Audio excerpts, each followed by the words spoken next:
So hello guys, welcome back to this video. और आज की इस वीडियो में ना गाइस अपन टोटल कॉन्सेप्ट सीखने वाले हैं निफ्टी आईटी का। निफ्टी आईटी होता क्या है बेसिकली? विप्रो सुना होगा, टीसीएस सुना होगा, इन्फोसिस सुना होगा आप लोगों ने। टीसीएस, विप्रो, इन्फोसिस में जो निफ्टी आईटी जो मेन इसका सेक्टर होता है टेक्नोलॉजी सेक्टर, ठीक है, उससे रिलेटेड मैं आपको सिखलाने वाला हूँ। काफी डीप में समझेंगे निफ्टी आईटी क्या होता है। बाकी ना गाइस, ग्लोबल मार्केट क्या इंपैक्ट करता है, सबसे ज्यादा पर्टिकुलर इंपैक्ट निफ्टी पे करता है, बैंक निफ्टी पे करता है या निफ्टी आईटी पे करता है, ठीक है। ये चीज सीखेंगे मेरे भाई आज के दिन में अपन, ठीक है। चलो स्टार्ट करते हैं। एक चीज देखते हैं गाइस, यहाँ पे सबसे पहले मेरे पास एक ग्लोबल मार्केट है, इसके बाद अंदर मेरे पास 3 इंडेक्स है जो कि आपको ऐड करना है अपने वॉच लिस्ट के अंदर, ठीक है, जो कि आपको बतलाएंगे कि मेरे भाई कौन कौन से ग्लोबल मार्केट इंपैक्ट करते हैं। उसके बाद मेरे पास एक पूरा आईटी का सेक्टर है, ठीक है, जो आप देख रहे हो सीएनएक्स आईटी, जिसको अपन निफ्टी आईटी बोलते हैं, ठीक है। बेसिकली जो आईटी सेक्टर होता है उसका स्टॉक होता है। आज के दिन का मूवमेंट भी आप देखोगे तो पर्टिकुलर काफी अच्छा अपसाइड का मूवमेंट ट्रायंगल बनाया है इसने सिमेट्रिकल, उसके बाद गया है, ठीक है। चलो तो स्टार्ट करते हैं इस वीडियो को। तो अगर आपको ये वीडियो अच्छा लगे मेरे भाई, लाइक कर लेना, चैनल पे नए हो तो सब्सक्राइब कर लेना, और इंस्टाग्राम पे फॉलो नहीं किया गया, लिंक डिस्क्रिप्शन में फॉलो कर लेना ताकि आपको नेक्स्ट वीडियो की नोटिफिकेशन मिलती रहे, ठीक है। चलो स्टार्ट करते हैं। बेसिकली ना गाइस, निफ्टी आईटी को समझते हैं मेरे भाई। सबसे पहले निफ्टी आईटी होता क्या है, ठीक है। चलो 10 मिनट इसको कट करता हूँ। चलो इसको कट करते हैं एक, ठीक है मेरे भाई। अब पहली चीज समझते हैं, what is a Nifty IT मेरे भाई, होता क्या है ये चीज, ठीक है। अब देखो, ठीक है, यहाँ पे देखोगे ना गाइस, तो जो निफ्टी होती है ना मेरे भाई, ये जो निफ्टी है ना अपनी, जो निफ्टी होती है ना, ये काफी सारे सेक्टर के अंदर चलती है, ठीक है। जो निफ्टी है, करंट निफ्टी है, वो काफी सारे सेक्टर के अंदर चलती है, ठीक है, जिसके अंदर निफ्टी आईटी हो गया, निफ्टी इंफ्रास्ट्रक्चर हो गया, ठीक है, काफी सारे सेक्टर चलते हैं, ठीक है। तो उनमें से एक होता है कौन सा, निफ्टी आईटी, ठीक है। इसको थोड़ा सा बड़ा कर देते हैं इटैलिक में, ओके। इसमें से एक होता है निफ्टी आईटी। अब मेरे भाई निफ्टी आईटी इंपोर्टेंट क्यों होता है, निफ्टी आईटी को क्यों देखना इंपोर्टेंट होता है? बेसिकली ना गाइस, आईटी सेक्टर होता है अपना एक पूरा, एक एग्जांपल समझाता हूं आपको। मान लो, ठीक है, मान लो आपके पास कोई विप्रो का शेयर है मेरे भाई, ठीक है, ये है आपका विप्रो का शेयर, ठीक है। ये आपका विप्रो का शेयर है। अब इसमें दो कंडीशंस होती है इसके डाउन आने की, अप जाने की, ठीक है। पहली चीज क्या है गाइस, विप्रो के फंडामेंटल्स, ठीक है, कि भाई विप्रो के फंडामेंटल्स कैसे चल रहे हैं। अगर विप्रो के फंडामेंटल्स टाइम टू टाइम क्या कर रहे हैं मेरे भाई, विप्रो के fundamentals time to time upside grow कर रहे हैं, तो कंटिन्यूअसली विप्रो भी अपसाइड ग्रो करेगा, ठीक है। ये चीज क्लियर है। अगर विप्रो के fundamental time to side down side जा रहे हैं, नीचे गिर रहे हैं, नीचे गिरते जा रहे हैं मेरे भाई, विप्रो कंपनी को लॉस होता जा रहा है, तो विप्रो के साथ साथ क्या होगा, विप्रो का स्टॉक भी गिरेगा। अगर विप्रो का स्टॉक यहाँ पे 100 पे था, ठीक है, तो बेसिकली यहाँ पे अगर विप्रो का स्टॉक 80 पे आ जाएगा, क्योंकि विप्रो के फंडामेंटल क्या है गाइस, विप्रो के फंडामेंटल वीक है, ठीक है। इतना समझ में आया? अभी देखते हैं गाइस और इंपोर्टेंट क्या रह सकता है इसमें, ठीक है। अभी एक चीज समझेंगे अपन, ठीक है, मार्केट में क्या इंपोर्टेंट रह सकता है, कि भाई विप्रो का समझ आ गया, ठीक है। अब देखते हैं। अब देखो यहाँ पे निफ्टी आईटी का बेसिकल रूल क्या होता है मेरे भाई, कोई भी एक सेक्टर होता है, मान लो एक मेडिकल सेक्टर है, ठीक है, तो मेडिकल सेक्टर का स्टॉक कब ग्रो करेगा, जब स्टॉक को कंपनी ग्रो करेगी मेरे भाई, तब स्टॉक अपसाइड जाएगा। जब मेडिकल कंपनी में पर्टिकुलर एक इंसान दवाइयां खरीदेगा, पर्टिकुलर 100 इंसान दवाइयां खरीदेंगे, या उसकी ग्रो होगी, उसकी सेल्स बढ़ेगी, तब उसका स्टॉक धीरे धीरे करके कंपनी के साथ बढ़ेगा। ठीक है मेरे भाई, ये चीज क्लियर है। लेकिन मेरे भाई उसमें एक चीज रहेगी, फिर एक कंपनी है ना गाइस, तो वो होगी एक company, similar company, particular company, लेकिन ना एक से ज्यादा है, 10 है मान लो, तो वो बन जाएगा एक पूरा सेक्टर, ठीक है। किसके अंदर आने वाला सेक्टर, निफ्टी के अंदर आने वाला सेक्टर मेरे भाई, ठीक है। ये चीज क्लियर है। तो अभी ना ऐसा ही सिमिलर एक सेक्टर है निफ्टी आईटी, जिसके अंदर वो स्टॉक आते हैं जो टेक्नोलॉजी से रिलेटेड होते हैं, ठीक है। काय से रिलेटेड होते हैं मेरे भाई, टेक्नोलॉजी से। यानी आने वाले समय में आईटी सेक्टर का क्या रोल है मेरे भाई, आईटी यानी टेक्नोलॉजी बेसिकली। तो जो टेक्नोलॉजी से रिलेटेड स्टॉक है वो आई के अंदर आएंगे, निफ्टी आईटी के अंदर आएंगे, ठीक है। तो अभी ना गाइस एक कॉन्सेप्ट समझाता हूं आपको मैं, बेसिक कॉन्सेप्ट समझेंगे। मान लो एक पर्टिकुलर कंपनी है, ठीक है, मान लो उस कंपनी का नाम है टीसीएस, ठीक है। ये टीसीएस मेरे पास कंपनी है, ये मेरे पास टीसीएस कंपनी है। मान लो मैंने इस टीसीएस कंपनी के 100 शेयर बाय किए, कितने, 100 शेयर बाय किए इसके मैंने, ठीक है, 100 के भाव से, तो मेरे को मिल गए गाइस 10,000 के शेयर, बराबर। अब कल क्या होता है, टीसीएस प्रॉफिट करता है अगले साल, ठीक है। कल को टीसीएस का प्रॉफिट बढ़ता है, धीरे धीरे धीरे धीरे धीरे धीरे धीरे धीरे करके मेरे शेयर कितने पे आ जाते हैं, 150 रुपए पे आ जाते हैं मेरे भाई, ठीक है। यानी मेरे को पर शेयर 50 रुपए का प्रॉफिट हो जाता है, ठीक है गाइस, ये चीज क्लियर है, ठीक है। अब इतना समझे। अब एक और चीज समझाता हूँ मेरे भाई आपको, ठीक है।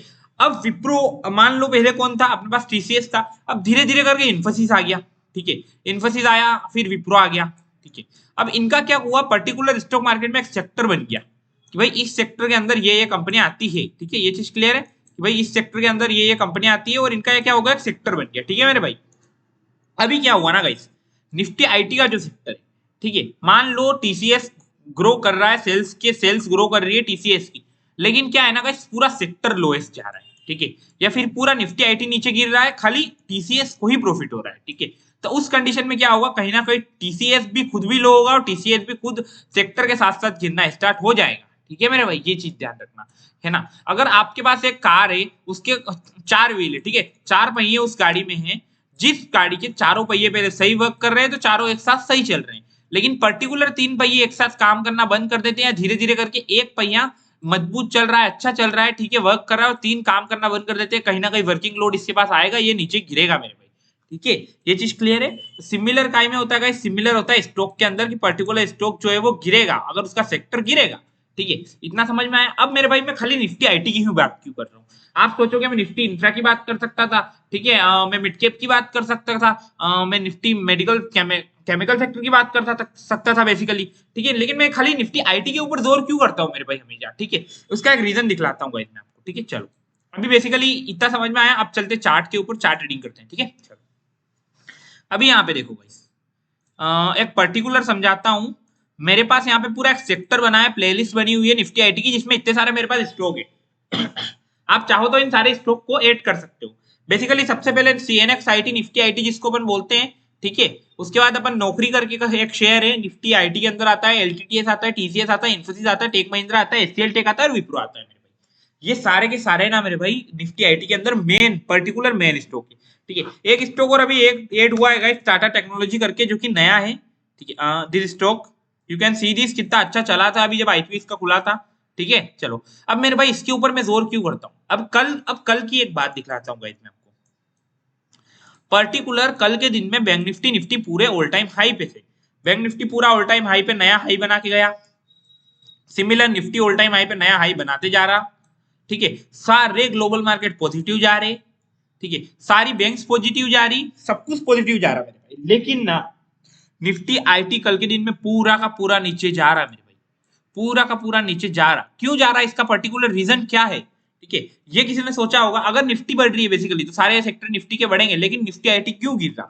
ये सारे स्टॉक रेट क्यों थे कल के दिन में, ठीक है। अब इसका एक पर्टिकुलर रीजन क्या होता है मेरे भाई, ग्लोबल मार्केट, ठीक है, इसमें आता है मेन एसजीएफ निफ्टी, ठीक है, DJI Dow Jones industrial average जिसको बोलते हैं, अमेरिका न्यूयॉर्क एक्सचेंज का मेन इंडेक्स है, ठीक है, उसके बाद है डेक्स, डेक्स मार्केट। अब ये तीनों में से दो मेन इंपैक्ट करते हैं, सबसे पहला इंपैक्ट करता है डीजीआई, ठीक है, सबसे ज्यादा इंपैक्ट करता है डीजीआई मेरे भाई, ठीक है एसजीएफ निफ्टी को छोड़ देंगे, डेक्स का कॉन्सेप्ट अलग है, वो अपन बाद में पढ़ेंगे, लेकिन डीजीआई क्यों इंपैक्ट करता है मेरे भाई, ठीक है। अब इसका एक पर्टिकुलर रीजन समझते हैं कि डीजीआई इंपैक्ट करता क्यों है मेरे भाई, एक चीज समझो गाइस, बेसिकली समझते हैं, बेसिक से समझते हैं। मान लो आप रहते हो इंडिया में, ये है आपका इंडिया, इसमें आप रहते हो, ठीक है, जहां से आपको कोई भी सामान लेके जाना है अमेरिका, ठीक है, अमेरिका।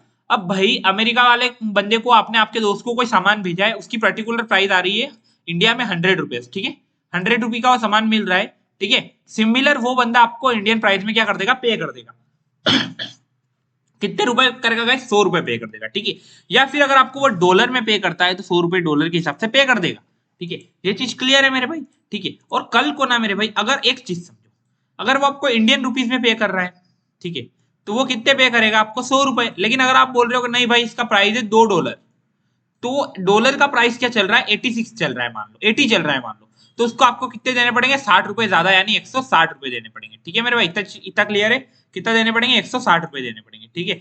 तो उस कंडीशन में गाइस क्या होता है, सबसे ज्यादा मार्केट सेल्स कौन करता है, विदेशी व्यापार जिसको बोलते हैं, सबसे ज्यादा कौन करता है मेरे भाई, सबसे ज्यादा करता है आईटी सेक्टर, ठीक है।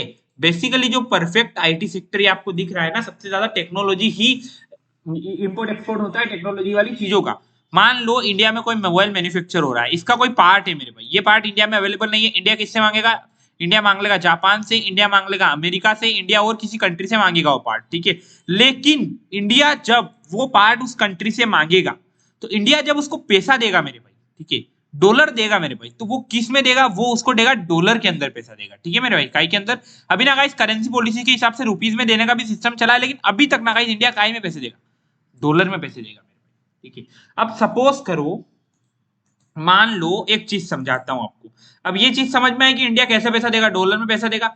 मान लो कल को आपने अमेरिका से एक मोबाइल मंगवाया, एप्पल मंगवाया, एप्पल फोन मंगवाया, ठीक है, जस्ट बिगिन, ठीक है। अब मान लो इस फोन की कीमत है गाइस यहाँ पे अप्रोक्सीमेटली अमेरिका के अंदर $100, ठीक है, कितनी $100, ठीक है। अभी $100 का प्राइस चल रहा है 80 रुपीज पर डॉलर, तो आपको 8,000 रुपए पे करने पड़ेंगे, ठीक है मेरे भाई, अकॉर्डिंग टू डॉलर, यानी $100 आपको 8,000 रुपए देने पड़ेंगे, ठीक है। लेकिन कल ना गाइस सिमिलर 1,000 का आपने मोबाइल मंगवाया, सॉरी 1,000 आपने क्या बोल रहा था मैं आपको, $100 का आपने फोन मंगवाया, कल कल डॉलर का प्राइस हो गया बढ़ के 90, तो आपको कितना देने पड़ेगा कल के दिन में, 9,000 रुपए देने पड़ेंगे मेरे भाई, ठीक है। यानी कहीं ना कहीं प्राइस में इंक्रीजिंग होगा। फायदा किसको होगा, जो विदेशी व्यापार में अपने को चीजें दे रही है, यानी अमेरिका को फायदा होगा मेरे भाई, ठीक है। इतना समझे, यही चीज होगी। अब सिमिलैरिटी देखते हैं मेरे भाई, निफ्टी आईटी सेक्टर की, जहां मैं बात कर रहा था आपसे, तो सिमिलैरिटी बताता हूं मेरे भाई, इंपोर्टेंट क्यों होता है बेसिकली, ठीक है। डीजीआई क्या है, ग्लोबल इंपैक्ट करता है। डीजीआई जो है अमेरिका का एक एक्सचेंज का क्या है मेरे भाई, डीजीआई इंडेक्स है, ठीक है, इतना क्लियर है। अभी एक चीज समझते हैं मेरे भाई, क्या है निफ्टी आईटी में सारे सामान आ जाते हैं, निफ्टी के सारे जो भी इंपोर्ट एक्सपोर्ट होता है सारा कुछ आ जाता है, इतना क्लियर। अभी देखो भाई समझना, इस बात को बेसिकली समझना कि भाई निफ्टी आईटी का कोई सेक्टर है, ठीक है, कोई स्टॉक है मेरे भाई, उसकी ग्रोथ हो रही है, वो स्टॉक बढ़ रहा है, इतना क्लियर। लेकिन ग्लोबल मार्केट गिर रहा है, तो वो कैसे गिर रहा है, इसका पर्टिकुलर इंपैक्ट।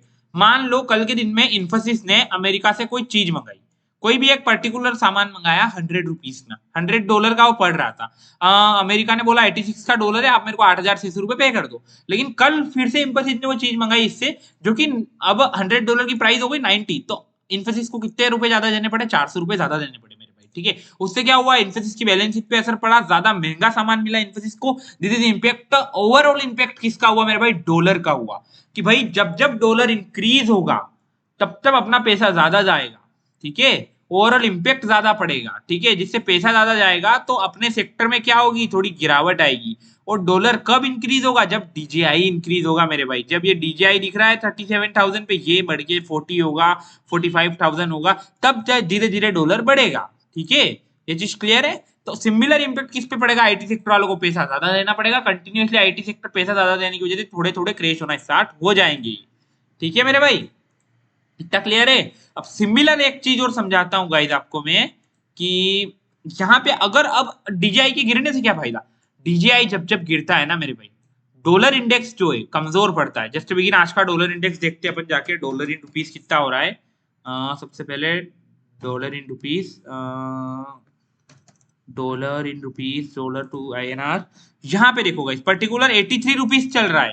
थोड़े दिन पहले कितना था, 86 के आसपास था अराउंड डॉलर जो था, ठीक है। अभी कितना चल रहा है, 83 चल रहा है। वाई, क्योंकि अभी आप देखोगे ना कंटिन्यूअसली डीजीआई को, जैसे मैंने डीजीआई दिखलाता हूँ, ग्लोबल मार्केट दिखलाता हूँ, पूरा सडन फॉल कर रहा मेरे भाई, ठीक है, इस रीजन से, ठीक है। तो ये चीज आपको समझ में आई, पर्टिकुलर जब भी डीजीआई गिरता है मेरे भाई, तो क्या होता है, अपने आईटी सेक्टर बढ़ेगा। जब भी डीजीआई बढ़ेगा मेरे भाई, आईटी सेक्टर कंटिन्यूअसली नीचे की साइड गिरेगा, ठीक है। पर्टिकुलर पूरा इंपैक्ट नहीं करेगा, लेकिन मेरे भाई इंपैक्ट करेगा, कंटिन्यूअसली इंपैक्ट करेगा मेरे भाई। ये कॉन्सेप्ट क्या था गाइस, ग्लोबल मार्केट में अपने मार्केट पे, इंडियन मार्केट पे किस चीज में कितना इंपैक्ट करता है, ठीक है। ये चीज क्लियर है। आई होप ये कॉन्सेप्ट आपको पूरा क्लियर हुआ होगा, समझ में आया होगा, ठीक है मेरे भाई। तो अभी ना गाइस एक चीज आपको क्या करना है, सब सिंप्लीफाई करना है। ग्लोबल मार्केट वाली एक नई वॉच लिस्ट बनानी है, डीजीआई को उसमें सिंपली ऐड करना है, निफ्टी आईटी की वॉच लिस्ट बनानी है, सारे के सारे स्क्रीनशॉट ले लो, ठीक है। उसके बाद उनको ऐड कर लो, कंटिन्यूअसली प्लेलिस्ट बनाओ मेरे भाई, इन सब की, सॉरी वॉच लिस्ट बनाओ। उसके बाद मेरे भाई वॉच लिस्ट में देखो कि कब कब ग्लोबल मार्केट इंपैक्ट कर रहा है। अब इसका आपको क्या जो मिलेगा गाइस, मेरे को इसका प्रॉफिट क्या मिलेगा, जब भी मेरे भाई आप कभी भी आईटी सेक्टर में इन्वेस्ट करोगे ना, तो आप एक बार डीजीआई को चेक करोगे। किसको चेक करोगे, डाउ जोन्स इंडस्ट्रियल एवरेज को चेक करोगे, डीजीआई को, ठीक है। इसको चेक करोगे ना मेरे भाई कंटिन्यूअसली, तो आपको पता चलेगा कि मार्केट विल प्रोबेबिलिटी बढ़ेगा या गिरेगा, ठीक है। ये चीज करोगे मेरे भाई, ठीक है। तो आई होप ये वीडियो आपको अच्छा लगा होगा, फुल कॉन्सेप्ट। और गाइस एक चीज दिखला देता हूँ आपको मैं, 150 डे का एक चैलेंज मेरा इंस्टाग्राम पे चल रहा है, जिसमें मैं आपको डेली लर्निंग पॉइंट देता हूँ, ठीक है। तो आप इंस्टाग्राम को जरूर से विजिट कीजिएगा। और अगर आपको ये वीडियो अच्छा लगा हो मेरे भाई, लाइक कर लेना, चैनल पे सब्सक्राइब कर लेना। मिलते गाइस तब तक के लिए नेक्स्ट वीडियो में, तब तक के लिए बाय, ठीक है।